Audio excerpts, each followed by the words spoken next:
welcome back to my channel. Today I want to talk about something that can be a little bit controversial sometimes, but I think is really important for us to remember.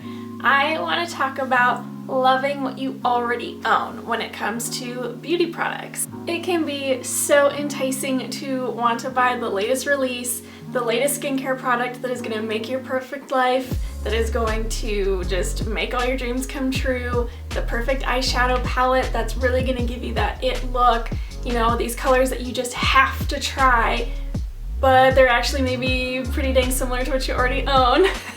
So things can be really enticing to want to buy. Marketers know exactly what they're doing.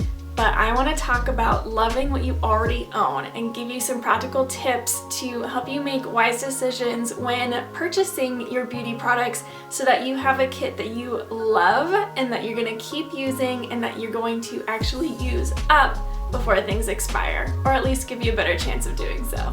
First of all, and I think this is the most important tip, is to not impulse buy. I'll say that again.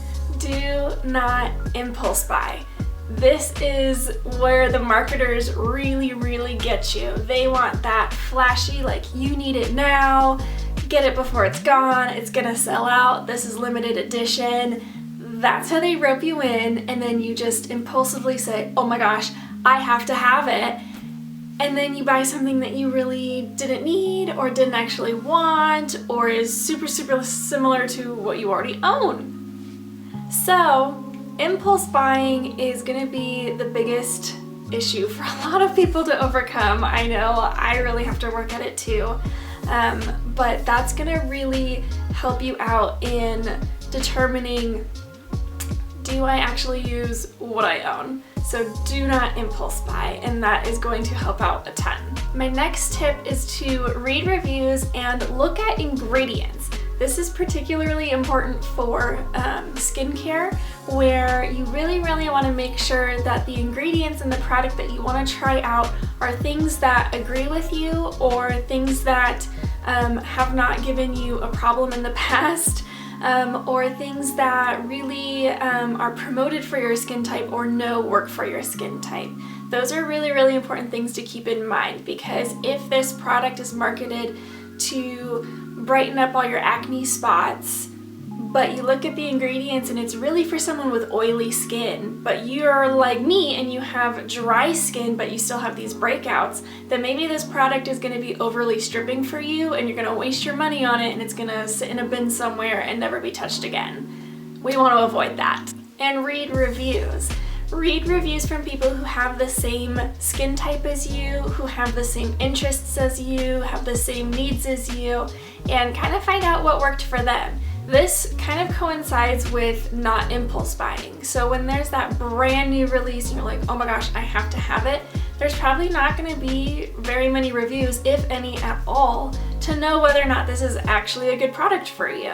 So kind of taking that time to step back and think about it and do a little bit of research is going to help ensure that this is actually a product for you that you're going to use and that you need in your life. Next, I want to talk about eyeshadow palettes. Eyeshadow palettes can get really enticing because you'll see a shade or two that is just to die for, it's gorgeous, and you have to have it. But the rest of the palette maybe is something that either you already have or would never use. So this can get tricky. My rule of thumb is you should probably be able to use at least 75% of the shades in a palette. And it should be something that is different from what you already own.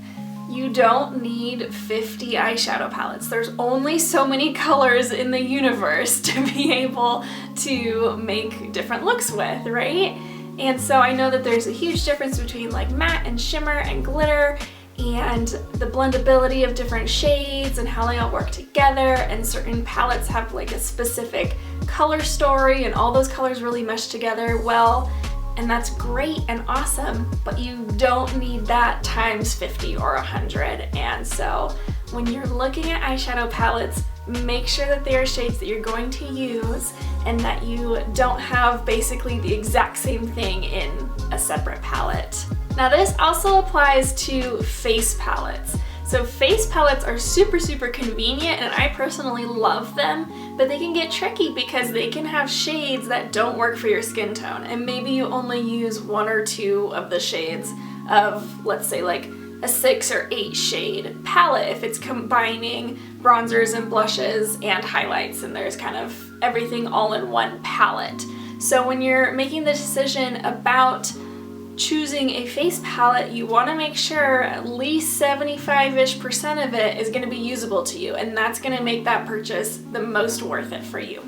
If there's a face palette that only 1 of the bronzers or only 1 blush or 1 highlight works for you, and it's this expensive palette, it's a big palette, there's a lot going on, you're better off buying just a single bronzer, a single blush, a single highlighter that you're really going to love, and invest your money in those individual pieces instead of buying an entire face palette that you really like part of it, but most of it is just meh, and then you end up wasting a lot of money and a lot of palette. Now, I know we're not really traveling these days, but my next tip has to do with travel. Travel-friendly products and sizes is something to definitely keep in mind. If you are someone who loves these like massive palettes and these really large makeup items, but you also love to travel and then you need to purchase more travel-friendly items on top of that, then you're really kind of expanding your kit beyond what you truly need if you really think about it.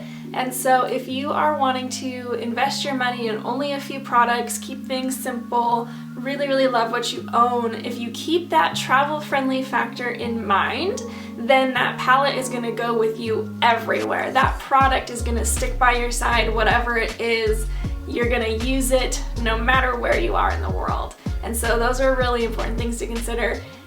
Especially with palettes, if you have a basic neutral palette that has some shimmers, has some mattes, has some things in there that you know that you will just use no matter what, those are really good staple items to have. I'm not saying don't buy colorful palettes at all, but for a minimalistic, use and love what you own, a good, neutral, well-rounded, but smaller size palette is gonna really go far for you. One of my new favorites that I have really fallen in love with is this Colourpop Going Coconuts palette. It is small, it is very thin, compact, and it has just these gorgeous, really wearable neutral shades, but with like a little hint of color, and it has my shimmers, it has my transitions. This is a very me palette. This has everything that I would want in a day-to-day look without breaking the bank, without being this massive palette. This is a really good investment for me of $10, I think. This is just a good purchase for me because I know I'm going to use it. I'm going to use it no matter where I bring it, and I have a feeling I'm going to hit pan sooner than I think. Coinciding with things being travel friendly is trial size products. Trial size products are exactly that. They're there for you to try. So when you don't know whether or not a certain product is going to work out for you, but you really want to try it, not only is it more budget friendly, but it's also just a wise option to get a trial size and make sure that you do love it before taking the plunge. So many skincare companies and even makeup companies, their products come in these smaller size now. Ulta has this whole minis section online and in store. Sephora has minis.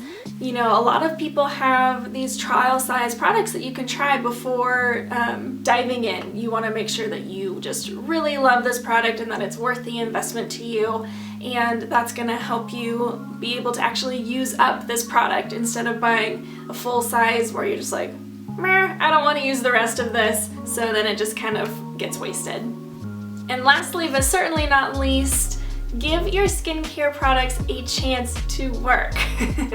Now, I love skincare. I'm a huge skincare junkie. I want to try all the products, all the brands. I am one of those people who's like, I am on the hunt for my perfect skin. I want the product that's just gonna really make me glow, get rid of all my acne, get rid of all my imperfections, like one of those people. So I'm working on it. But skincare needs time to work. You can't just buy a million products and then try a new one every single night and then expect to know which one's actually working, which one's causing a problem. You know, there's just too many factors there. So if you have a routine that you love and you want to introduce a new product to it, that is great. Grab that product, add it into your routine, and give it a good 4 to 6 weeks to really see how your skin works with it. Now, obviously, if you have some kind of terrible reaction, by all means, please stop and don't do that to your skin. But if you aren't really noticing anything at first, give it time. Don't switch around between products so quickly, because then you don't actually know what's working for you. When you give your skincare products a chance to work, you're actually going to end up using more of them. And let's say you get halfway through the jar, it's been a few weeks, and you really don't notice a difference, then I would say either keep using it or get rid of it and then move on to a replacement for that item. But if you continue to buy just huge mass amounts of skincare, it's going to expire before you can actually use up these products and before you can find out, do I love this? Do I not love this? Could this be a new holy grail? So in order to love and use what you already own, go a little at a time. Allow your skincare time to work. Give it a chance. Don't jump around too much.